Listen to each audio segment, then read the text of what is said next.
हाँ जी, good morning dear students. आज आप पढ़ांगे राजे यूजेस ऑफ डिमेंशनल एनालिसिस। ठीक है कि जड़ियाँ तुसी डिमेंशनस पढ़िया ना ऑफ वेरीअस फिजिकल क्वांटिटीज़ ਉਹਦਾ यूज़ की आ क्यों पढ़े आ तुसी। ठीक है, तो ये 3 यूज़ आ राजे।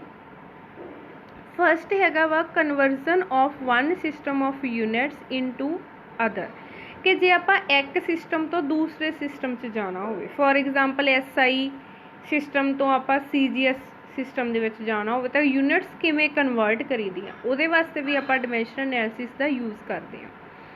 ਸੈਕਿੰਡ ਆਪਾਂ ਕਿਸੇ ਫਿਜ਼ੀਕਲ ਰਿਲੇਸ਼ਨ ਨੂੰ ਕਰੈਕਟਨੈਸ ਉਹਦੀ ਚੈੱਕ ਕਰਨੀ ਹੋਵੇ ਕਿ ਉਹ ਫਿਜ਼ੀਕਲ ਰਿਲੇਸ਼ਨ ਜਿਹੜਾ ਗਿਵਨ ਉਹ ਸਹੀ ਆ ਕਿ ਗਲਤ ਆ।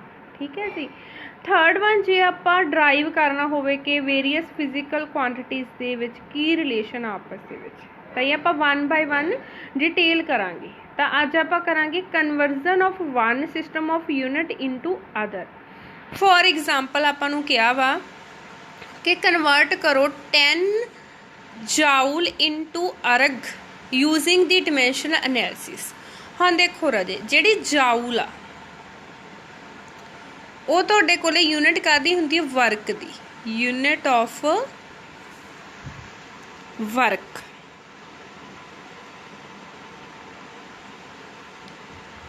ठीक है जी। बट SI सिस्टम दे विच आपां नूं कहा कि इनू अर्ग दे विच करो। अर्ग भी तुहाडे कोले यूनिट ऑफ वर्क आ बट यह CGS सिस्टम दे विच आ। तां आपां देखना कि 10 जाउल किहदे इक्वल हुंदा। तां इस कन्वर्जन करन दे लई राजी तुसीं स्टैप वाइज चलना। सब तो पहलां देखना कि जिहड़ी यूनिट आ कादी यूनिट आ। हुण आपां देखिया कि वर्क दी यूनिट आ तो सब तो पहला तुसी डिमेंशनल फार्मूला लिखना वर्क का। Dimensional formula of work. Work का डिमेंशनल फार्मूला आप पढ़िया सी ML2T-2। डिमेंशनल फार्मूला लिख लिया। उस तो बाद तुसी ABC की वैल्यू लिखनी है। A की वैल्यू जिन्नी M की पावर आ वो A की वैल्यू, M की पावर किन्नी 1 तो A इक्वल टू किन्ना आ गया 1। B की वैल्यू L की पावर किन्नी है 2। C की वैल्यू T की पावर वो हैगी -2। ठीक है जी। इन्ना लिखन तो बाद तुसी कॉलम बनाना। एक कॉलम दे विच लिखना SI, दूसरे कॉलम दे विच लिखना वा CGS। ठीक है जी। पहला तुसी लिखना वा जिहड़ियां बेसिक फंडामेंटल क्वांटिटीज़ हुंदियां जिहड़ियां आपां डिमेंशनल फार्मूले दे विच लिखदे आ MLT। फिर numerical value small n। SI system दे विच 1 1 लिख देना सारिਆਂ ਦੇ नीचे। CGS सिस्टम दे विच की लिख देना 2 2 लिख देना। ठीक है जी। इक्वल टू पा देने। उस तो बाद देखो M1 मतलब मास की यूनिट SI सिस्टम दे विच की हुंदी है किलोग्राम। लेंथ की यूनिट SI सिस्टम दे विच की हुंदी है मीटर। टाइम की यूनिट की हुंदी है second. Numerical value SI system दे विच न्यूमेरिकल वैल्यू आपां नूं कितनी दित्ती हुई है 10। CGS सिस्टम दे विच मास की यूनिट की हुंदी है ग्राम। लेंथ की यूनिट सेंटीमीटर। टाइम की यूनिट सैकेंड ही हुंदी है। ये N की वैल्यू आपां कढनी है कि 10 जाउल दे विच किन्ने अर्ग होणगे। ठीक है जी। ये लिखण तो बाद तुसीं लिखना राजे फार्मूला। फार्मूला की हुंदा ये तुसीं याद रखना कि N2 इक्वल टू N1। फिर ब्रैकेट दे विच M1 over M2, L1 over L2, T1 over T2। ਇਹਦੀ ਪਾਵਰ A B ਤੇ C। ਹੁਣ ਤੁਸੀਂ ਵੈਲਿਊਜ਼ ਪੁੱਟ ਕਰ ਦੇਣੀ ਹੈ। N1 ਦੀ ਵੈਲਿਊ ਕਿੰਨੀ ਹੈ 10, M1 ਦੀ ਵੈਲਿਊ ਕਿੰਨੀ ਹੈ 1 kg, M2 ਦੀ ਵੈਲਿਊ ਕਿੰਨੀ ਹੈ 1 G, A ਦੀ ਵੈਲਿਊ ਕਿੰਨੀ ਸੀ ਆਪਾਂ 1, L1 ਦੀ ਵੈਲਿਊ 1 ਮੀਟਰ, L2 ਦੀ ਵੈਲਿਊ 1 ਸੈਂਟੀਮੀਟਰ ਤੇ B ਦੀ ਵੈਲਿਊ ਆਪਣੇ ਕੋਲੇ ਹੈਗੀ ਆ 2। T1 ਦੀ ਵੈਲਿਊ 1 ਸੈਕਿੰਡ, T2 ਦੀ ਵੈਲਿਊ 1 ਸੈਕਿੰਡ ਤੇ C ਦੀ ਵੈਲਿਊ ਆਪਣੇ ਕੋਲੇ ਹੈਗੀ ਆ -2।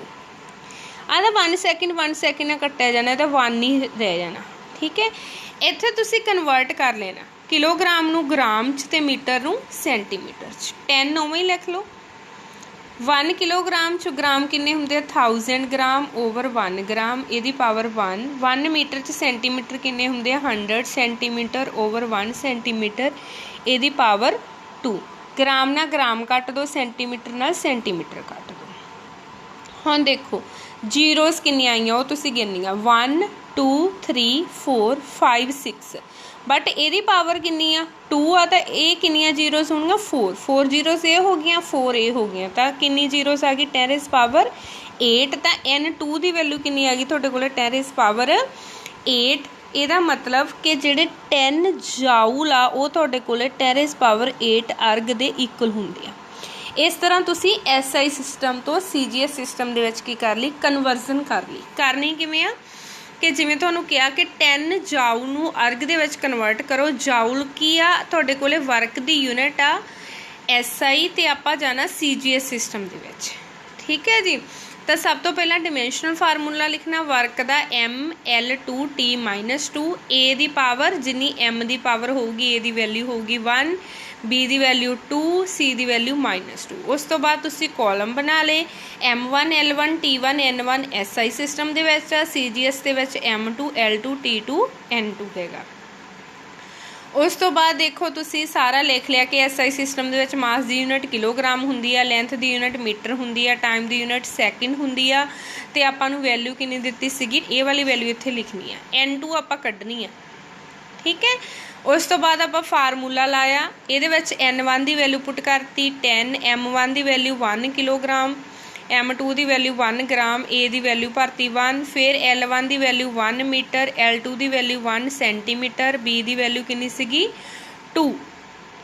उस तो बाद T1 की वैल्यू 1 सैकेंड T2 की वैल्यू 1 सैकेंड C की वैल्यू कितनी सी -2। ये तो 1 की पावर -2 बन जू 1 की पावर -2 तो 1 ही हो गया। आप इन्हों सॉल्व करना किलोग्राम नूं ग्राम च कन्वर्ट कर लो ग्राम ना ग्राम कट्टिया गया मीटर नूं सेंटीमीटर च कन्वर्ट कर लिया सेंटीमीटर ना सेंटीमीटर कट्टिया गया। ये 100 की पावर 2 आ ये कितना बन जूगा तुहाडे कोले एक दे मगर 4 जीरोस बन जाणगियां। ठीक है 4 जीरोस ये हो गई 5 6 7 ते 8 तो 10 रेज़ पावर कितना आ जूगा 8। कहना मतलब जो 10 जाऊल आ वो 10 रेज़ पावर 8 अर्ग के इक्वल होंगे। इवें सॉल्व करना तुसीं न्यूमेरिकल। ठीक है जी। हाँ नैक्सट प्रॉब्लम भी आप सॉल्व करते हैं। नैक्सट देखो की आ कहते कन्वर्ट 10 न्यूटन इंटू डाइन। हाँ देखो न्यूटन कादी यूनिट है फोर्स की न्यूटन की है unit of force SI system दे विच ते डाइन ये की आ यूनिट ऑफ फोर्स बट ये हैगी आ CGS सिस्टम दे विच।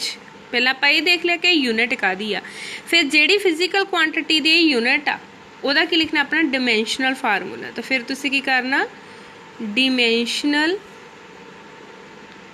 फार्मूला ऑफ फोर्स कितना आ जाऊगा कितना पढ़िया सी आपां MLT -2 डिमेंशनल फार्मूला लिख लिया। हुण ABC की वैल्यू लिख लो A इक्वल टू कितना आऊगा M की पावर कितनी है 1 B कितना आऊगा L की पावर कितनी है 1 C कितना आऊगा -2। उस तो बाद तुसीं की कीता सी कॉलम बना ले SI सिस्टम ते CGS सिस्टम।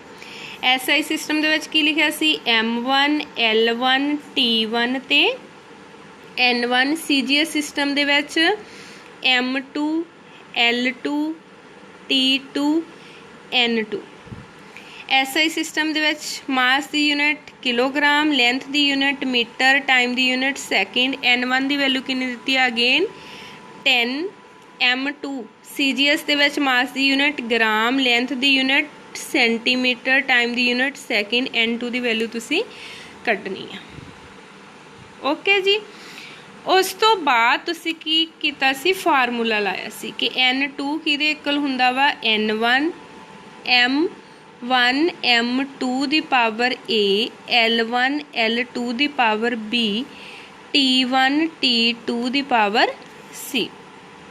N1 की वैल्यू तुहाडे कोले कितनी आ 10 M1 1 kg M2 1 G A की वैल्यू कितनी आ 1 फिर सिमिलरली तुहाडे कोले 1 मीटर 1 सेंटीमीटर B की वैल्यू 1 1 सेकेंड C की वैल्यू -2। अगेन ये तो 1 ही हो जाऊगा किलोग्राम नूं काहदे च बदल दो ग्राम दे विच 1 kg किन्ने ग्राम हुंदे 1000 1 मीटर सेंटीमीटर किन्ने हुंदे 100 तो यदी पावर तो 1 1 ही आ। ठीक है तो टोटल जीरोस किन्नी आ गया 1 2 3 4 5 6 ਤਾਂ 10 रेज़ पावर 6 आ गई। कहने का मतलब कि 10 न्यूटन आ जिहड़े 10 रेज़ पावर 6 डाइन दे इक्वल होणगे। ठीक है जी। तो इस तरह करके तुसीं ये न्यूमेरिकल सॉल्व किया। की करना सी 10 न्यूटन नूं डाइन दे विच कन्वर्ट करना सी। न्यूटन कादी यूनिट ऑफ फोर्स दी। तो सब तो पहला तुसीं फोर्स का डिमेंशनल फार्मूला लिखिया MLT-2। तो ए दी वैल्यू कितनी है 1, बी दी वैल्यू 1, सी दी वैल्यू -2।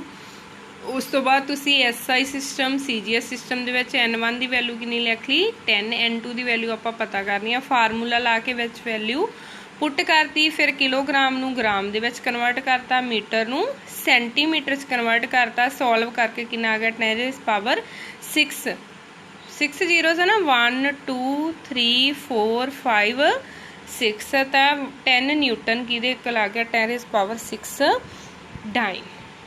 ओके जी।